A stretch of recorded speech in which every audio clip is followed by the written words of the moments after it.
ভাবছিলাম গানটাও ছেড়ে দিলে। কই ছেড়ে দিলাম? এই যে গাইলাম, তুমি শুনলে। আমি সে কথা বলছি না। মাঝে মধ্যে কি মনে হয় জানো?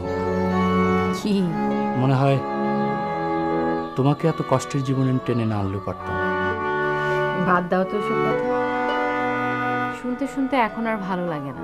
আরে তোমাকে তো আমি বলছি যে আমার আরো কটা দিন সময় লাগবে। কি এমন কাজ তোমার? তাছাড়া যখনই ফোন করি তখনই তুমি ব্যস্ত। কিসের এত ব্যস্ততা? তোমারই বা কিসের এত তারা সেটা তো বলছো না। যখনই ফোন করো তখনই খালি বলো চলে আসো চলে আসো। সমস্যাটা কি? কি তোমার কি বিয়ের পাত্র ঠিক হয়ে গেছে? হ্যাঁ। যাক, ভালোই হয়েছে। তা এখন বলো আমাকে কি করতে হবে? বিয়ে। বিয়ে? পাত্র তো তুমি। আরে কি আবল তাবল বলছো তুমি? ঠিকই বলছি। আর তুমি পাত্র হিসেবে মোটেও সেরকম নও। দেখো, তোমার কথার আগা মাথা আমি কিছুই বুঝতে পারছি না। আমি মাকে সব বলেছি, মা বাবাকে সব জানিয়েছেন, বাবা রাজি। আর এর বেশি এখন কিছু বলতে পারবো না, সব কিছু বলবো তুমি ফিরলে। এখন বলো তুমি ফিরছো কবে? আমি কবে ফিরছি আমি জানি না, আমি তোমাকে পরে জানাবো। আমার মনের অবস্থাটা তো তুমি বুঝতেই পারছো। একা একা এই কটা দিন কি যে খারাপ লাগছে। তুমি কবে আসবে, কখন তোমাকে দেখবো? আচ্ছা, এক কাজ করলে কেমন হয়, আমি চলে আসি? আরে কি বলো তুমি? ঠিক আছে, বিয়ের পরেই আসবো। নিজম, আমি রাখছি, পরে কথা হবে। তোমাদের বাড়িতে জানাবে? নিজম, আমি তোমার সাথে পরে কথা বলবো। হ্যাঁ, খোদা হাফেজ। রাখি।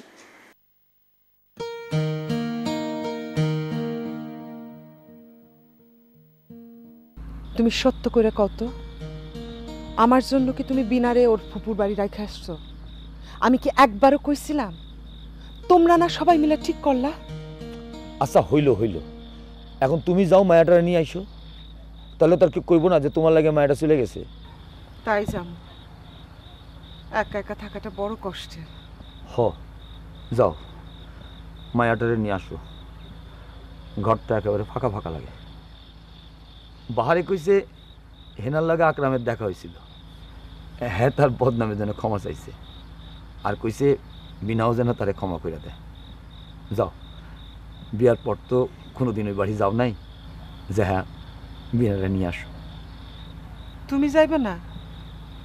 না, আমি পাহারা দেই, আমার মায়েরা নিয়ে আসো। একা একাই বাড়িতে আমার সত্যি ভালো লাগে না। ঠিক আছে।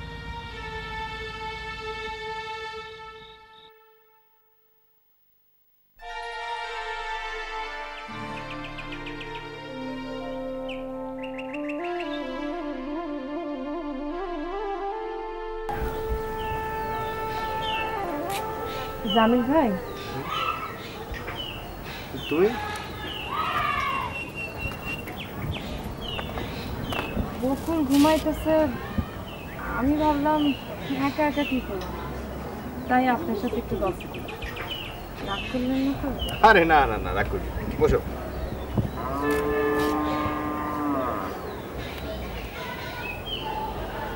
আপনার কিছু বলছে? না না, কিছু হয়নি। বলো, তোমার খবর বলো। আমার আর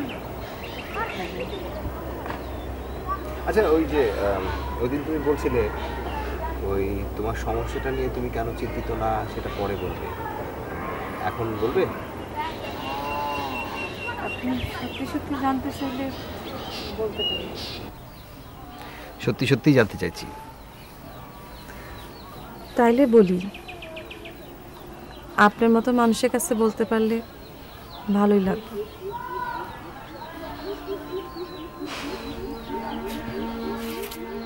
আসলে যেদিন আমি সবার কাছে শুনলাম সে একটা খারাপ মানুষ, সেই দিন কিন্তু আমি ভয় পাই নাই, কারণ সে তো কোনোদিন আমার সাথে খারাপ ব্যাপার করে নাই। বাবা যখন আমারে আপনাদের বাড়িতে নিয়ে আসলো তখনও কিন্তু আমি তার মন থেকে দূর করতে পারিনি। কখনো পারুম কি না সেই দুশ্চিন্তায় ছিলাম। কিন্তু এখন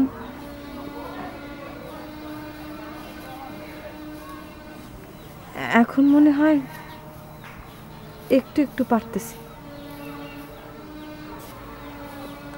আমার মা যখন মারা যায় তখন আমার খুব অল্প বয়স না, তখন মনে হয়েছিল মায়ের এই শোক আমি ভুলুম কেমনে, কিন্তু আমি পারছি। আবার যেদিন বাবা আরেকবার বিয়া করলো সেই দিন মনে হইলো এইটা আমি কেমনে সহ্য করুম, মায়ের জায়গায় অন্য আরেকজন, সেইটাও পারছি।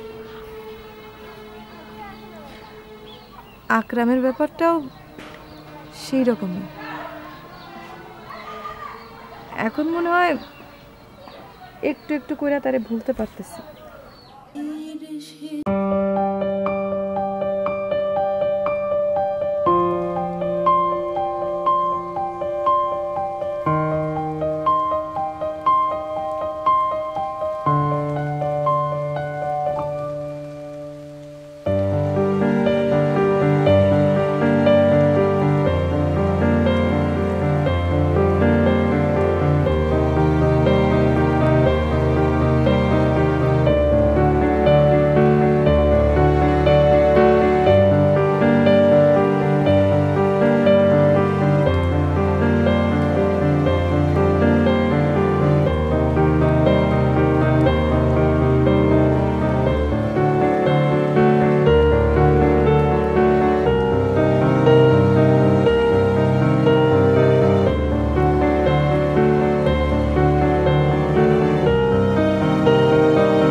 কাল যেতে ইচ্ছে করছে না।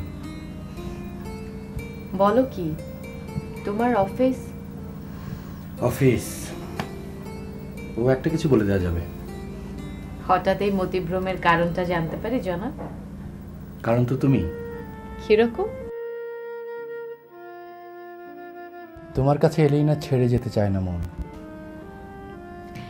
এই তো আর কটা দিন, তারপরটা আমিও চলে আসছি তোমার কাছে। কিন্তু একটা ব্যাপার কি জানো? কি? এই জায়গাটার উপর কেমন যেন একটা মায়া পড়ে গেছে। বলো কি? হ্যাঁ, এখানকার মানুষগুলো খুব ভালো। মানে তোমাকে আমি একটা অন্য বিষয়ে কথা বলতে চাচ্ছিলাম। কি বিষয়? তোমাদের বাড়ির দিক থেকে তো বিষয়টা মিটিয়ে গেছে। এখন তুমি যদি স্পষ্ট করে বলো না, মানে আমি বলছিলাম কি, ওরা মানে তোমার বাড়ির লোকজন, ওরা সবাই চায় যে তুমি সহজভাবে যাওয়া আসা করো। তোমার মনের ভিতরে একটা পুষে রেখো না প্লিজ। এই ব্যাপারটি নিয়ে তুমি আর কখনো আমাকে জোর করবে না। তোমার যা বলার তুমি বলেছ, আমি শুনেছি, ব্যাস এখানেই শেষ হয়ে গেল। আশা করি এরপর তুমি আর বৃথা চেষ্টা করবে না।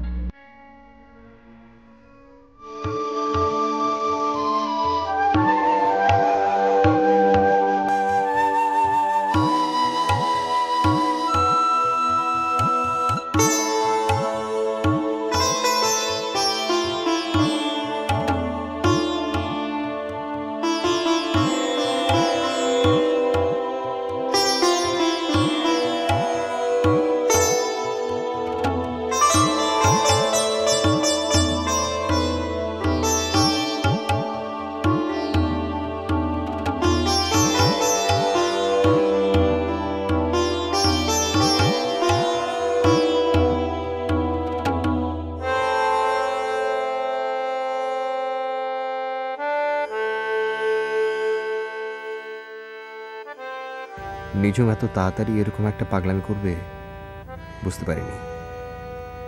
কিন্তু এখন কি করব? নিজমকে বুঝিয়ে বললে হয়তো বা রেজাল্ট পর্যন্ত বিয়েটা ঠেকিয়ে রাখতে পারবো, কিন্তু তারপরও তো খুব তাড়াহুড়ো হয়ে যায়। ছি ছি ছি ছি ছি, বাবার সামনে এই কথা আমি বলবো কি করে? আমাকে নিয়ে বাবার এত স্বপ্ন, এত অল্পে আটকে গেলে বাবা মনে ভীষণ ব্যথা পাবে। কি করব?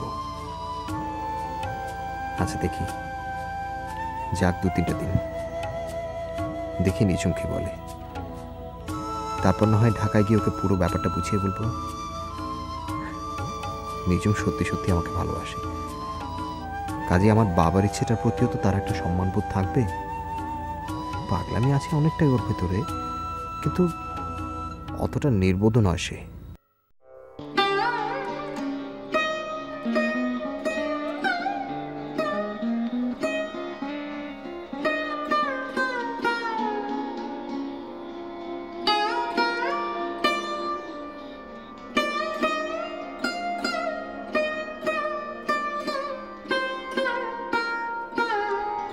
তাহলে যাই। কবে আসছো আমাকে নিয়ে? বেশি দিন লাগবে না। আমার তো মনে হয় তুমি একাই চলে যেতে পারবে, জিনিসপত্র তো তেমন কিছু নেই। তা অবশ্য ঠিক, তুমি না এসে কাউকে পাঠিয়ে দিলে চলবে। ঠিক আছে, তুমি সত্যি সত্যি খুবই ভালো, আমার উপর রাগ করনি তো? আমি রাগ করলে তুমি যে বলো তোমার ভালো লাগে, সেই জন্য রাগ করেছি।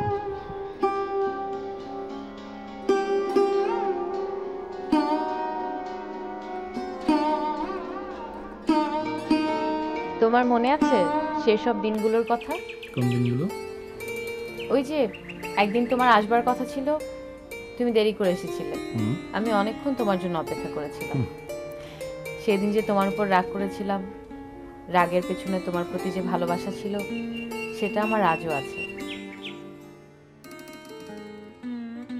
তুমি আমাকে নিয়ে ভেবো না, এখানকার কাজ যত তাড়াতাড়ি সম্ভব গুছিয়ে আমি চলে আসবো। অনেকদিন একটা জায়গায় থাকার পর ছেড়ে যেতে মায়া হয়, কষ্ট হয়, কিন্তু তারপরে তো আসতে হয়।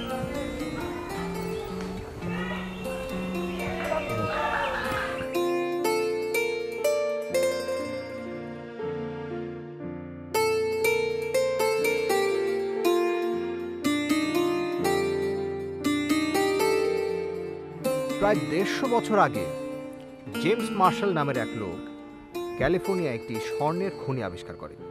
এই খবরটি প্রচার হওয়ার সাথে সাথেই দলে দলে মানুষ সেই স্বর্ণের খনি খুঁজতে থাকে। স্বর্ণের খোঁজে এই যে মানুষের ছোটা, এটাকে বলা হয় গোল্ড রাশ।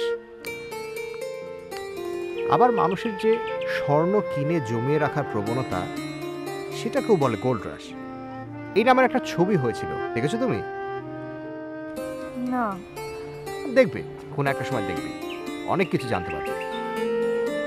আজকে আপনার কাছ থেকে অনেক কিছু জানলাম। আমার একটা স্বর্ণের দুল হারায় যাওয়াতে কত কিছু জানতে পারলাম আপনার থেকে।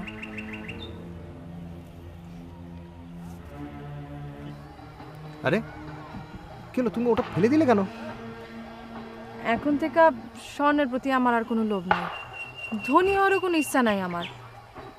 আমি আর কখনোই স্বর্ণ পরব না। দেখো, আমি কিন্তু একটা ঘটনা প্রসঙ্গে তোমাকে কথাটা বলেছি, তুমি কি রাগ করলে? সি সি, আপনি সব কি বলেন? আমি রাগ করুম আপনার সাথে? আচ্ছা, একটা কথা জিজ্ঞেস করি। করো। শুনছি ঢাকায় নাকি মেয়েরা ছেলেদের সাথে সমান তালে কাজকর্ম করে, লেখাপড়া করে, গান বাজনা নাটক সব কিছুই করে। হ্যাঁ করে, ঠিকই শুনেছো। কেন তুমি টেলিভিশন দেখোনি? ওইসব তো সাজানো। না না না না, সাজানো না, এই সব কিছুই সত্যি কথা। অবশ্য তোমাকে দোষ দিয়ে লাভ নেই, তুমি তো দেখোনি, কী করে জানবে? তবে জানবে, একটা সময় তুমি অবশ্যই জানবে, যখন তুমি ওখানে যাবে, তুমি ওখানে কাজ করবে এবং লেখাপড়াও করবে। আমি লেখাপড়া করতে চাই, এখানে থাকা না, ঢাকায় গিয়া। আপনি যাওয়ার আগে ফুপুরে, মানে আপনার চাচিরে ভালো করে বুঝায় যাবেন। ফুপু যেন বাবারে কয়, আপনার কথা তো সবাই শুনে। বলবো, নিশ্চয়ই বলবো, কিন্তু তার আগে তোমাকে কলেজের পরীক্ষা ভালো করতে হবে। কারণ তুমি যদি কলেজের পরীক্ষা ভালো না করো তাহলে তুমি ঢাকা ইউনিভার্সিটি কিংবা অন্য কোনো ভালো জায়গায় ভর্তি হতে পারবে না। আমি পড়ালেখা করব, ভালো করে পড়ালেখা করব। আর ঢাকায় গেলে আপনার সাথে তো দেখা হবে, তাই না? যদি আমি ঢাকায় থাকি। কই যাইবেন? বারে, আমার লেখাপড়া শেষ হয়ে যাচ্ছে না। লেখাপড়া শেষ হওয়ার পর আমাকে কোনো একটা চাকরি বাকরিতে ঢুকতে হবে, আর সেই চাকরি বাকরির পোস্টিং যদি আমার ঢাকার বাইরে হয় তখন তো আমাকে ঢাকার বাইরে যেতে হবে। তখন হয়তো বা তোমার সাথে দেখা হবে না। ঢাকার বাইরে যাইতে হবে? হ্যাঁ, হতে পারে, আবার নাও হতে পারে। আর যদি ঢাকার বাইরে যাওয়া না হয় তখন নিশ্চয়ই তোমার সাথে দেখা হবে। আমি লেখাপড়া করতে চাই। আমাদের গ্রামে দেখছি মেয়েদের অনেক কষ্ট, স্বামীরা মারে, বাপ মাও খারাপ ব্যবহার করে। আবার যাদের বাপ মা নাই, চাচা ফুপুর কাছে বড় হয়, তাদেরও করুণ অবস্থা। পুপ পাড়ার কমলার কথা চিন্তা করলে তো আমার খুবই কষ্ট হয়। কি দুঃখী মায়াটা।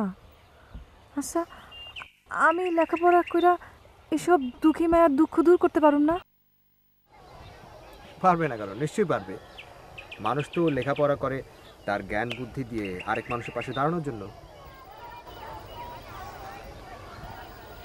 আচ্ছা জামিল ভাই, ঢাকায় গেলে আমার কথা আপনার মনে থাকবো? থাকবে না কেন, নিশ্চয়ই থাকবে। তুমি কত লক্ষ্মী একটা মেয়ে। আপনার কথা কিন্তু আমার সব সময় মনে থাকবে। আমার এই দুঃখের সময় আপনারা দেখা আমি মনে অনেক জোর পাচ্ছি। কি বলছো তুমি? মানুষই তো মানুষকে দেখবে, মানুষই তো মানুষকে বুঝবে, তাই না? সেটা সত্য, কিন্তু আপনার মতো মানুষ সবাই না।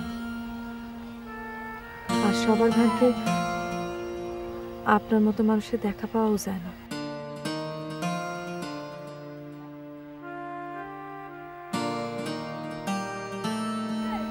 আমি কোনোদিন চিন্তা করি নাই এত সহজ করে আপনার সাথে কথা কইতে পারুন।